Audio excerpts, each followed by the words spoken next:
Bonsoir, mesdames et messieurs, Alexandre Baudouin et François Trépanier qui vous souhaitent la bienvenue à une autre édition de Sport Express. Salut François. Salut Alex. Hey François, je suis tellement content parce que les gens le savent, on enregistre le lundi. Oui. Et on enregistre un petit peu plus tard, donc la limite des transactions, elle est terminée, la date limite des transactions. Alors, on va pouvoir vous en parler un peu. Ouais. Et comme le Canadien a bougé, bien, ça va nous laisser moins de temps pour parler de NASCAR à la fin. Ça, c'est bien ça, Alex. Tu sais, à la limite, je pense qu'il ne restera plus de temps, Claude. Ouais, je vois Claude qui n'est pas trop heureux derrière sa caméra. Mais quand exactement. J'ai quand même un texte à lire à la fin. Ouais. Mais quoi qu'il en soit, oui, c'est ça, c'est vrai. Il faut absolument parler de NASCAR parce qu'on n'est pas payé sinon. François, bon travail de Marc Bergevin. C'est ça que j'allais dire. Parle-nous-en un peu parce qu'on a eu 3 joueurs de soutien, oui, mais pour pas grand-chose. Écoute, des choix, puis Jake Nevins. Un Evans, écoute, 0 points en 30 comme tu quelques dirais matchs. si bien connu dans sa famille. Oui, bien connu dans sa famille, lui. Écoute, Jeff Petrie, Flynn qui s'en vient à Montréal, puis Torrey Mitchell, un gars de Greenfield Park que tu connais, Alex? Ben écoute, pour avoir été dans le giron, quand je coachais dans le 2A et tout ça, c'est pas un francophone, c'est un anglophone, mais quand même qui parle bien le français, qui a joué son hockey midget 3A avec Charles Lemoine. Donc, un petit gars de la Rive-Sud, bien content, sérieusement.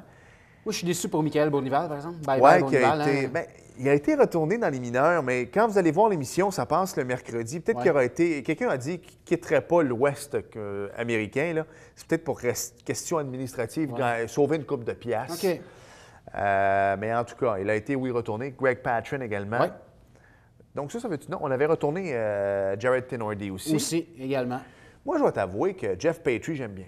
Oui, bien, c'est ce que tout le monde dit. Hein? 5 buts, 11 passes, c'est un bon défenseur. Mais comme tu disais bien, il jouait dans l'Ouest. Il jouait dans l'Ouest à Edmonton, donc on le connaît un petit peu moins. Mais un gars comme ça à Boston, on le connaîtrait. C'est ça, exactement. C'est un bon défenseur droitier, 6'3", 200 livres. Ouais. Non, sérieusement, je suis content. Puis je pense que Bergevin a dit à son équipe, je suis à l'aise et confortable avec l'équipe que j'ai. Alors, sérieusement, je pense que c'est de bonnes acquisitions du Canadien. Salutations à ton ami Max Talbot, qui est rendu du côté de Boston, ennemi juré du Canadien. Exactement. Max qui passe de l'Avalanche aux Bruins contre Jordan Caron. Ouais. Donc, ça veut dire que si la rumeur, elle est vraie pour Eugénie et lui, bien, Eugénie va prendre pour l'Avalanche maintenant. Ouais. Hey, François, sérieusement, on se doit de parler de nos invités. On se doit de parler de NASCAR à la fin également.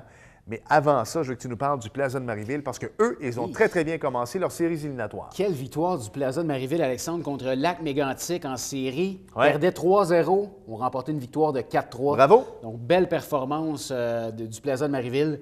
On vous invite à les encourager. On n'a pas la date encore. On sait que le prochain match c'est à Mégantic. Vendredi soir, 21h à Mégantic. Mais on vous invite à les encourager à Marieville. Comme vous allez pouvoir, ils donnent tout un spectacle. Définitivement. Ouais. François, belle émission spéciale Red Bull Crash Test.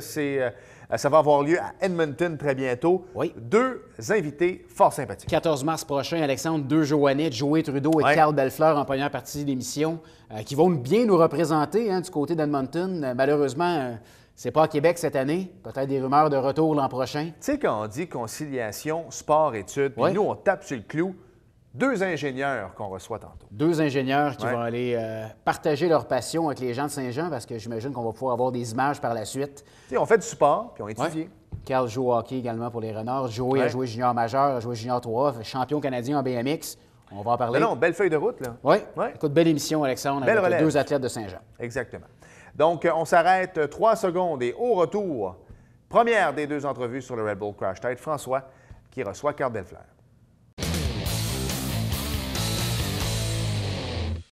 Notre premier invité cette semaine à Sport Express dans notre spécial Red Bull Crash Ice est quelqu'un que vous connaissez bien. Je pense qu'il en est à sa 3e présence à l'émission. Carl Belfleur est avec nous. Salut, Carl. Salut. Carl, écoute, Red Bull Crash Ice, on est habitué de te recevoir à l'émission. On parle de l'épreuve de Québec que tu as participé au cours des dernières années. Cette année, ça se transporte du côté d'Edmonton. Comment ça se fait que c'est plus à Québec? C'est Red Bull qui a décidé d'aller voir un nouveau territoire. C'est vraiment pas à cause de l'histoire qu'il y a eu à Québec. Là. Les partisans, pas les partisans, les résidents Oui, du parce Vieux qu'on Québec. entendait parler beaucoup, hein, Oui, comme quoi c'est ça. il y a eu des plaintes. Ils voulaient signer une pétition et tout, mais c'est vraiment pas à cause de ça. C'est vraiment Red Bull qui a voulu d'aller découvrir un nouveau territoire, une nouvelle foule, là, puis des nouveaux spectateurs. Parce qu'on s'entend qu'au niveau touristique, moi je travaille là-dedans en tourisme, lorsqu'on voit des images de Québec comme ça lors du Red Bull Crash Ice partout à travers le monde, disons que ça faisait une assez belle carte postale. Hein? Oui, c'est sûr. Avec une grosse foule, là, près de 100 000 personnes à Québec, là, c'est spectaculaire. Donc là, ça va être une première pour toi du côté d'Edmonton cette année en compagnie de Joey Trudeau, qui sera l'invité également en deuxième partie d'émission. Carl, parle-moi un petit peu des qualifications. Comment vous avez fait pour vous qualifier pour pouvoir participer à l'épreuve d'Edmonton? C'est un rituel, là, comme à chaque année, on fait une qualification sur une patinoire à l'aréna. C'est un petit parcours avec des comptes puis des petits obstacles. On saute, on se jette à terre, puis ils prennent le meilleur temps des deux qualifs qu'on fait. Puis comment ça fonctionne? Est-ce que c'est monsieur tout le monde, n'importe qui peut aller participer, ou ça prend absolument quelqu'un qui a déjà participé au Red Bull Crash Ice? Ou j'imagine que ça prend une certaine expérience comme joueur de hockey, ou faut que tu sois habile sur tes patins. Là. Oui puis non. En fait, il y a une pige au hasard qui se fait sur le site de Red Bull. OK. Fait, comme ça, tout le monde peut aller s'inscrire sur le site. Il y a une pige au hasard qui se fait. Ils prennent 200 participants, puis les 200 participants, bien, ils se pointent à l'aréna. OK, mais là, toi, vu que tu as déjà participé aux dernières épreuves, est-ce que tu avais, si tu me permets, J'avais un bail assuré comme quoi J'avais un passe-droit, ouais. Parle-moi un petit peu comment ça a été, la qualification. Je sais bien que tu vas participer à l'épreuve d'Edmonton, donc ça a bien été, mais je pense que ça n'avait pas commencé à ton goût. Non, c'est ça. Ma première course avait mal été. Je n'étais même pas top 10, puis surtout qu'il prenait le top 5. Fait que j'avais un petit peu de stress là, à mon deuxième essai, mais à mon deuxième essai, ça s'est très bien passé. Donc là, il en prenait 5 sur 140 à peu près. Tu t'es classé combien à Montréal? J'ai été premier, par exemple, au total. OK, donc tu as fait toute une performance pour la deuxième étape. Ça avait moins bien été. C'est ça. Parle-moi un petit peu des autres participants, là, autres Joey. On va en parler tantôt avec Alexandre. Est-ce que c'est pas mal des gars comme toi? Tu évolues pour les Renards de Saint-Jean au hockey senior. Est-ce que c'est pas mal des gars qui jouent au hockey? Oui, il y en a beaucoup qui continuent à jouer au hockey. Je parlerais de Robin Beauchemin aussi, puis de Carl Tatanetti, deux gars qui participent avec nous autres depuis une couple d'années. Eux, ils jouent senior 2A. Okay. Les autres, par exemple, je ne sais vraiment pas s'ils continuent à jouer au hockey, mais la majorité des gars là, continuent à jouer au hockey. Là, vous avez une épreuve, pas de qualification, mais de pratique pour aller vous pratiquer la semaine dernière du côté de Sherbrooke. Ouais. Parle-moi un petit peu comment ça s'est passé. C'est 4 courses en fait, c'est pas Red Bull qui a implanté ça, c'est Christian Papillon, le directeur sportif de l'événement. Il a implanté 4 nouvelles courses dans le championnat du monde, puis dont une à Sherbrooke. Ça se fait sur une piste de ski. Ils l'ont arrosé pour que ça soit assez glacé. Puis nous, on est allé se pratiquer, on s'est inscrit à la compétition, puis on s'est inscrit aussi à des pratiques. Fait que ça nous donne quelques points de plus là, dans le championnat du monde. OK, donc c'est une compétition qui est quand même fédérée, si on veut, qui fait partie là, du circuit. C'est pas fédéré, mais ça devrait venir là, avec le temps. Là. En fait, on l'espère, mais c'est pas fédéré. C'est une compétition un petit peu plus underground. Puis comment ça s'est passé pour toi? Ça s'est bien passé. Joey aussi, ça a bien été. C'est un peu... c'est particulier, par exemple, comme descente là, sur une piste de ski. C'est pas comme sur les modules qu'on est habitué au Red Bull Crash Ice, mais c'est semblable. Là, pour les gens qui écoutent l'émission, qui ne connaissent pas le Red Bull Crash Ice, qui n'ont jamais vu une épreuve, écoute, vous partez d'en haut, vous descendez en bas sur patin. C'est une épreuve assez casse-cou. Parlons un petit peu qu'est-ce que vous allez retrouver sur le parcours. As-tu une idée, Edmonton, de quoi va avoir l'air le parcours? Oui, on a eu quelques photos. On a vu quelques photos. Ça va avoir un mix de la course qu'il y a eu à Niagara Falls puis de Québec. Fait que c'est une course qui va être assez technique, mais il y a des points où qui va être assez rapide. Fait que ça risque d'être un bel événement. Là, lorsque vous arrivez sur place là-bas, j'imagine que vous pouvez faire là, un nombre, j'espère, important de descentes pour pouvoir apprendre le parcours et le visualiser. Comment ça fonctionne rendu là-bas? C'est assez limité. Le mercredi, on arrive, c'est l'enregistrement. Oui, c'est ça. Pour les athlètes. Puis le jeudi matin, on a nos pratiques. C'est des pratiques nationales, fait que c'est divisé par section. Puis après ça, on a 2 essais tout seul. Pas plus que ça? Non, pas plus que ça. Fait qu'il faut la mémoriser assez rapidement, la piste, contrairement aux internationaux qui sont un petit peu plus habitués que nous autres. Là, vous allez être combien de participants? Est-ce que tu as le nombre de participants total que vous êtes pour la compétition? On est supposé d'être 80 Canadiens. OK. Sans compter tous ceux qui se sont qualifiés, des États-Unis qui sont venus se qualifier au Canada. Là. Mais au niveau national, on est supposé d'être 80. Au total, peut-être 200 avec les internationaux. OK, parce que c'est ça, le Red Bull Crash Ice, c'est pas juste un one-shot, ça se passe un peu partout sur la planète. Est-ce qu'il y a des athlètes qui sont capables de vivre de ça? Est-ce que les bourses sont assez importantes pour pouvoir en vivre? Les bourses sont généreuses, mais de vivre de ça, je ne penserais pas, à moins que tu aies un bon commanditaire. Mais tu sais, comme pour une course, c'est 3 500 aux gagnants. OK. Puis c'est les 8 premiers qui ont une bourse. Sans compter le Team Challenge aussi, qui est depuis 2 ans une nouvelle épreuve le vendredi soir.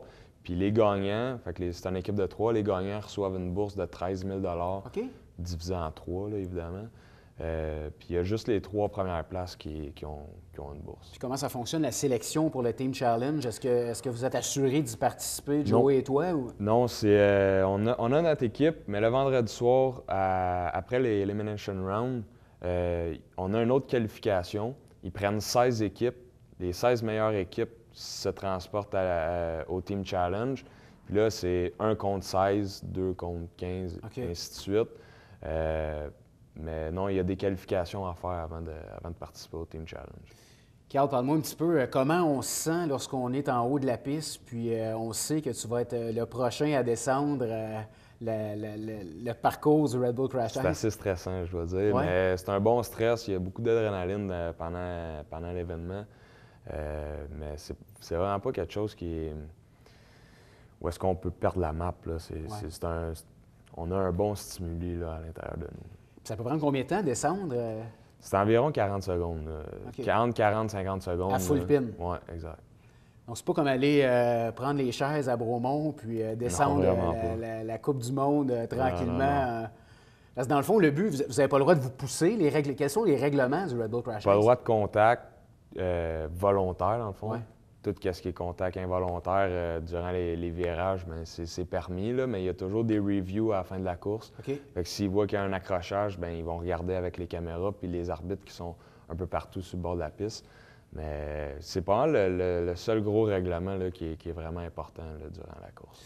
Quels sont tes objectifs pour la course de cette année, si tu en as? Oui, bien, on en a à chaque année. Ouais, hein? Le samedi, à chaque année, c'est notre objectif, mais là, on aimerait ça se rendre jusqu'au top 16. Là. Fait qu'en quart de finale, là, c'est vraiment notre gros objectif. C'est ça, parce que c'est pas certain que vous allez participer à la course du samedi. Il faut Non, que tu te exact. qualifies pour être Ouais. sur le on Big a, Show. on a une qualification le jeudi, puis après ça, on a une qualification le vendredi pour se rendre au samedi. Mais on est assez confiants de ce côté-là. Donc, vous autres, vous allez partir, j'imagine, partez-vous une semaine à l'avance pour pouvoir aller vous acclimater aussi avec Non, on le part, froid d'Edmonton? Non. Ben, on part comme tous les nationaux le 11 mars. On part de Montréal, puis on s'en va à Edmonton en avion. Bien, Carl, écoute, on te souhaite la meilleure des chances cette année pour cette Merci. nouvelle épreuve d'Edmonton. Merci. Je suis confiant que ça va bien aller pour toi. Écoute, première l'espère. position aux qualifications à Montréal, c'est pas rien. Puis, ce sera un plaisir de suivre tes performances et d'en reparler à Sport Express. C'est bon, merci. Carl.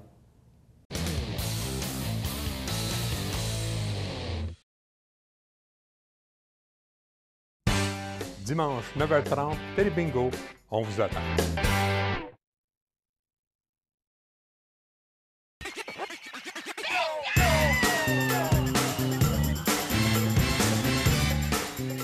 Pour vous divertir dans le confort de votre foyer, Télé Bingo, TVHR, tous les dimanches matins, 9h30, avec votre meneur de jeu, Alain Rameau. C'est un rendez-vous. Je m'appelle Frédéric et j'ai une amputation à la jambe droite.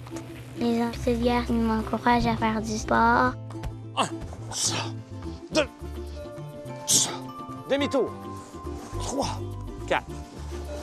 Moi, dans la vie, j'ai pas de limite, je peux faire n'importe quoi. Les vainqueurs, c'est quelqu'un comme moi qui ne baisse jamais les bras devant les défis. Yes! Moi, je suis une vainqueur!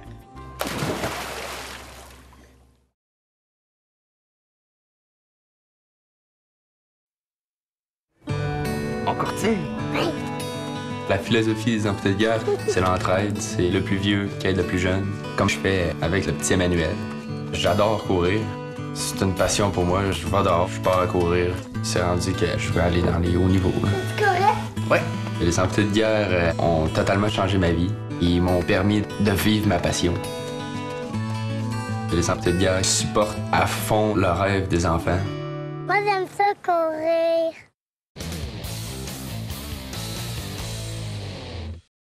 On poursuit notre émission spéciale sur le Red Bull Crash Test et notre prochain invité y participe également. On va s'entretenir avec Joey Trudeau. Salut, Joey. Salut. Joey, d'abord, c'est pas tout le monde qui te connaît, alors on aimerait ça en savoir un peu davantage sur toi. Ça a commencé comment, cette passion-là, pour le patin? Est-ce que c'est le hockey? Est-ce que c'est d'autres choses? Comment ça a commencé? Ben, moi, je suis un joueur de hockey. OK. J'ai joué à un niveau assez élite au hockey. Puis, je suis un ancien coureur de BMX. J'étais champion canadien. Je vais t'arrêter tout de suite. Moi, je le sais que tu as joué junior. Dis-les, vende-toi, c'est correct, on est là pour ça. Alors, tu as joué junior majeur quand même au hockey, junior 3 Ben, aussi. j'étais repêché junior majeur. J'ai commencé ma carrière à Québec. Puis, ça n'a pas vraiment marché. Je jouais pas beaucoup. Puis j'ai décidé vraiment de poursuivre mes études en jouant aussi junior 3A. Donc, c'était prioritaire pour moi, les études. Puis, donc, j'ai joué toute ma carrière junior 3A. Dans Terrebonne, Longueuil, La Chine, là, les principales équipes. Puis, c'est pas mal ça. Puis après ça, tu as aussi un background au niveau BMX. Fait que toi, en réalité, tu as pris 2 sports dans lesquels tu excellais, puis tu as décidé d'en faire. Ah, tout à fait, c'est ça. Dans le fond, le BMX, ça a été mon sport principal. OK. Ben, le hockey aussi, là, mais le BMX, c'était vraiment celui que je performais le plus. J'ai été champion canadien, j'ai participé à des championnats du monde. OK, wow. Puis, dont la démonstration aussi qu'il y a eu en 2008 aux Jeux pré-olympiques à Pékin. J'étais là, puis donc c'est pas mal ça. Puis c'est vraiment le crash test, c'est vraiment 2 sports qui se rejoignent. Donc l'aspect course, puis le côté patin, que j'ai toujours été un joueur explosif, puis assez rapide. Donc ouais, c'est vraiment un bon jumelage de 2 sports ensemble. Dis-moi, le BMX, c'est pas un sport qui est évident non plus, puis tu le pratiquais durant l'été, tu avais le hockey l'hiver. Tu n'avais pas peur des blessures durant l'été, justement, pour ta saison de hockey? Parce que je vais te dire, au niveau des chevilles, c'est pas toujours évident non plus, là. Non, exact. C'est sûr que un moment donné, il a fallu que je fasse un choix entre les 2 sports. Puis c'est quand, justement, je me suis blessé en BMX, je me suis dit, bon, quel que je décide. Puis si on revient dans les années en arrière, quand j'avais 18 ans, c'est sûr que le hockey avait plus de chances de me rapporter de l'argent plus tard que le BMX. Donc, j'ai décidé d'aller dans le hockey. Puis en espérant faire carrière. Donc, ça n'a pas été... c'est pas grave. Tu as choisi la bonne... Honnêtement, tu as choisi la bonne direction. Junior 3 avec les études, je pense que c'est quelque chose de bien. Exact. Puis ça a rapporté aujourd'hui. Oui, tout à fait. Voilà. Parle-moi un peu, parce qu'on en a parlé tantôt avec Carl, du Red Bull Crash Test qui va avoir lieu à Edmonton.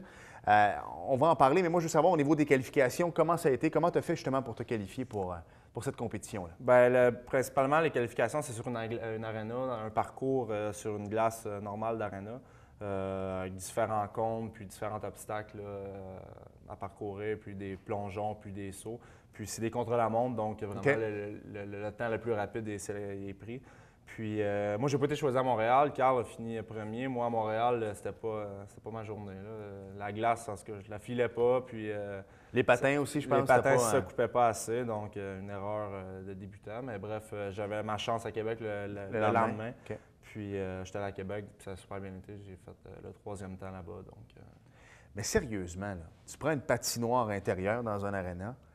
Et ce qu'on regarde, nous, c'est sûr et certain qu'on voit de beaux paysages à travers le monde, parce que je sais que sur TVA Sport, le Red Bull Crash Test est présenté là-bas, mais on a souvent les images de Québec en tête également. Sérieux, c'est pas la même chose, pas en tout. Honnêtement, moi, je suis un bon patineur, je pourrais aller là. À la limite, je pourrais quand même bien m'en sortir, mais même moi, sur une piste comme celle de Québec ou d'Edmonton, je suis 0 pin de barre. Là. Non, c'est certain que c'est pas fait pour tout le monde, puis il y en a beaucoup aussi qui arrivent là-bas, qui sont super bons sur la qualification, qui font des super bons temps, mais qui arrivent à Québec ou qui arrivent à Edmonton dans une compétition, que ça n'a rien à voir. Puis surtout, ça se joue ici, puis c'est l'expérience. C'est beaucoup de... Tu sais, ça va vite, puis il y a des bosses, donc c'est vraiment un mix d'agilité, d'explosion, puis de stabilité. Là, donc, c'est certain que ça n'a rien à voir avec les qualifications sur une glace plate, mais bref, rendu là-bas, non, c'est ça. C'est vraiment pas fait pour tout le monde, puis il faut vraiment être agile, puis... aimer le sport extrême. Il y a des endroits restreints, on le sait, les courbes, vous êtes 4 de large, c'est pas toujours évident. J'imagine que ton background de BMX vient t'aider là-dedans aussi. Là. Exact, c'est ça. L'aspect course, c'est certain que je le gère. J'ai quand même un bon aspect course, savoir gérer les courbes. C'est surtout le départ aussi. Dans tout sport, le départ, c'est ça le plus important. Tout comme en BMX. Puis moi, le hockey, dans le fond, je suis un gars tellement explosif. Puis en BMX, c'était exactement ça ma force, le départ. Donc, c'est sûr que ça l'aide. Puis les courbes, exactement, là, savoir comment gérer la course, comment prendre des courbes. Puis, c'est sûr que c'est toujours plus facile de gérer une course d'en avant que d'essayer de faire du rattrapage. Là, mais... Ça, c'est sûr, mais c'est un peu comme le patinage de vitesse aussi. Il n'y a rien de terminé. Il peut y avoir les chutes. Donc, même si tu es 3e, il ne faut pas que tu lâches. Non, exact. Puis tu peux être 4e de loin. Ce sport-là, c'est jamais fini. Il y a des chutes, il peut y avoir des blessures n'importe quand, tellement que ça va rapide, puis qu'il y a des sauts, puis qu'il y a des obstacles. Donc, c'est jamais terminé. On l'a vu là, récemment dans une course, là, un participant, un ancien champion, là, Croxall. Ouais. Il était dernier, puis il n'a jamais lâché, puis il a gagné par 1 pouce à la fin. Donc, c'est jamais terminé. C'est le seul. Le BMX, des fois, ça peut chuter, mais le monde peut revenir. Le crash test, c'est jamais fini. Tant que c'est pas fini jusqu'à la fin, c'est vraiment important de jamais lâcher. Là. Joey, cette année, bon, vous allez à Edmonton. Je pense que, pas je pense, le voyage est payé. Là, cette année, ça va bien, mais l'an prochain, Carl et toi et d'autres gens du Québec également avaient l'intention de parcourir un peu différentes compétitions aux États-Unis, peut-être à travers le monde également. On va ouvrir la porte. C'est sûr que d'avoir un peu de sous serait bien. Donc, les commanditaires, on pourrait quand même se manifester. C'est certain qu'on espère faire l'année prochaine parce qu'à chaque année, on se qualifie toujours bien relativement là, à Québec. Puis dans les compétitions, on se situe toujours parmi les meilleurs quand même, parmi les top 64 au monde. Puis on fait juste une course. Donc, l'année prochaine, on aimerait ça faire le tour du monde, puis vraiment le parcours du championnat du monde. Puis pour ça, il faut être dans le top 64. Puis pour être dans le top 64, il faut faire toutes les courses à travers le monde. Donc c'est certain que c'est beaucoup de sous, c'est beaucoup de dépenses. C'est près de quasiment 10 000 $. Wow. Donc c'est certain qu'on va chercher des commanditaires, Carl et moi, là, puis notre équipe, là, pour faire ça l'année prochaine. Là. Alors, est-ce que vous avez un site? Est-ce qu'on peut rentrer en contact avec vous sur Facebook, des choses comme ça? Oui, tout à fait, c'est ça. Puis on a fait sur un site, là, on s'est fait une page là, athlète là, pour justement aller chercher des fonds avec ça. Mais certains Facebook, puis les réseaux sociaux, là, c'est le meilleur. Ça, c'est facile, exactement. Exact, tout à fait.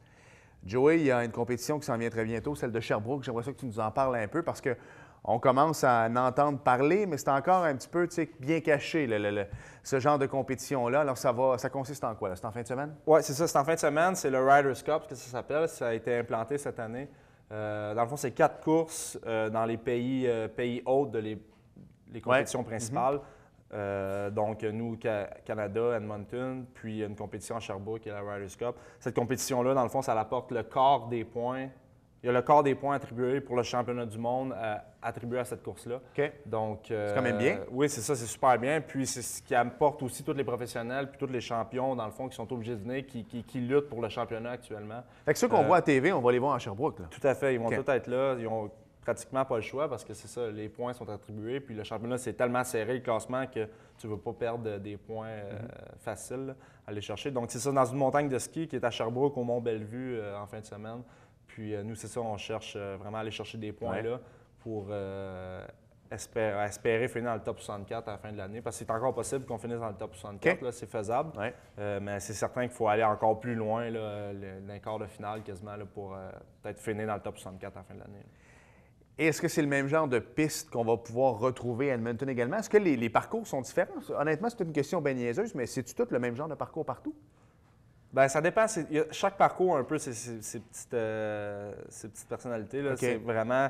C'est sensiblement la même chose. C'est toutes des pistes avec des glaces synthétiques, puis toutes réfrigérées. Mais non, le parcours n'est jamais le même parce que, comme mettons, Minnesota, ils partent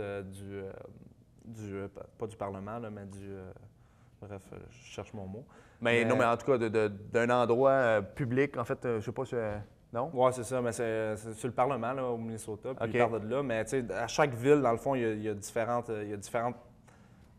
aspects. Différentes particularités qui font en sorte que c'est vraiment dans cette ville-là qu'on va retrouver ça. Exact. Donc, c'est vraiment pas différent. C'est vraiment pas pareil de ville en ville, mais ça rejoint pas mal tout le temps la vitesse puis l'agilité.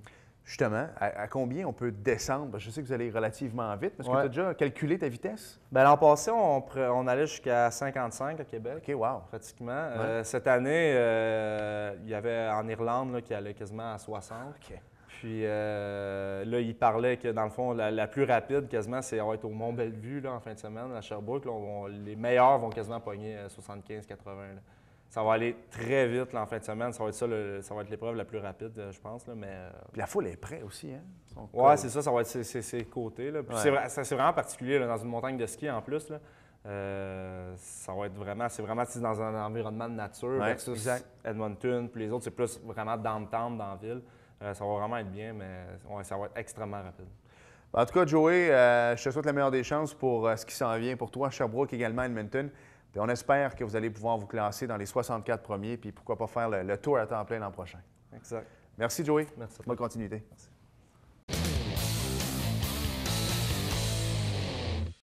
Nous sommes de retour à Sport Express et vous le savez, à la fin de chaque émission, on se doit absolument de parler de NASCAR. Alors, dimanche dernier était présenté le Folds of Honor Quick Trip 500, deuxième épreuve de la série Sprint de NASCAR sur l'ovale du Atlanta Motor Speedway. Et c'est Jimmie Johnson. Et là, attention, il y a un code secret ici à l'intérieur, c'est Jimmie Johnson, M-J-J-E-M. Alors, d'après moi, ça veut dire maudit Jimmie Johnson à la marde. C'est pas mal ce que ça veut dire. Manger de marde, c'est ça. Eux autres, ils l'aiment beaucoup. Pourquoi vous ne l'aimez pas, Jimmie Johnson? Parce qu'il gagne tout le temps. Ah, mais s'il est bon, qu'est-ce que je te dis? J'ai l'impression que... Eux autres, ils n'aiment pas le Canadien parce qu'ils gagnent tout le temps. Non, mais quand on part, nous autres doivent dire maudit François à marde. Je sais pas, parce que t'es bon, t'es beau, puis tu réussis bien. Je sais pas. Alors, c'est... Hein? C'est ça. Et qui a remporté donc cette course-là. Kevin Harvick et Dale Earnhardt Jr. ont de nouveau terminé respectivement deuxième et troisième. Fait que sérieusement, les autres, depuis le début de l'année, ça a été pas mal ça. Hein? 1, 2, 3. Ça n'a pas changé. C'est pour écouter le NASCAR. Où est Joey Logano? Oui, Joey Logano, exactement. Mais le gagnant du Daytona 500, Joey Logano, et Matt Kenseth ont complété le top 5. Donc, c'est encore les 5 premiers. Ça va être de même toute l'année, François. Et prochaine course, ce sera le dimanche 8 mars à 15h30, donc c'est en fin de semaine. C'est le Cobalt 400 au Las Vegas, Motor Speedway de Las Vegas, au Nevada. Oui. François, on a fait un beau tirage la semaine dernière en collaboration avec Ski Mont-Saint-Bruno. Oui. Ski Saint-Bruno, en fait. Et vas-y avec le gagnant. Oui, M. Laurent Bovet, félicitations. Vous êtes le gagnant de la paire de billets pour aller skier à Mont-Saint-Bruno.